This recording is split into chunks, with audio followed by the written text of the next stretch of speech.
Collector రావాలే అని road మీదకెక్కిండ్రు Dilawar పూరలు మొత్తం. మా ఊళ్ళే ఇథనాల్ ఫ్యాక్టరీ వద్దంటే వద్దని కొన్ని వద్దుల సంధి లొల్లి పెడుతున్నారు ఇల్లు. గా కంపెనీతోని మాకు ఎసొంటి పాయిద లేదు, గది పెట్టి మా పానాలు తీద్దాం అనుకుంటున్నారా అని పొద్దుగాల రాత్రి అనే తేడా లేకుండా రోడ్ల మీదకెక్కి నిరసనలు ధర్నాలు చేస్తూనే ఉన్నారు. ఇగేమున్నది, దాంట్లో కొంతమందిని అరెస్టు చేసిండ్రు పోలీసోళ్ళు.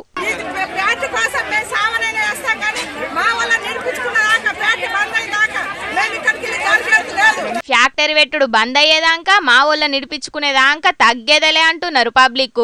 గిది చూస్తే మళ్ళెట్లనో ఉన్నది. గిప్పటికే లగచర్లలోల్లి అట్లనే ఉన్నది. ఢిల్లీ దాకా పోయింది గా పంచాది. ఇక ఇప్పుడు గీ పంచాది కూడా ఎటో పోయేటట్టున్నదని నిర్మల్ కలెక్టర్ మేడం సర్కార్ తోటి మాట్లాడి గిప్పటికైతే గా ఫ్యాక్టరీ పనులను ఆపించింది. మీరు కోరినట్టుగానే కొన్ని రోజులు ఈ ఫ్యాక్టరీ పనులు నిలిపివేయబడతాయి. సెంట్రల్ గవర్నమెంట్ పర్మిషన్ ఇచ్చినా కూడా స్టేట్ గవర్నమెంట్ దీని అబేయన్స్ లో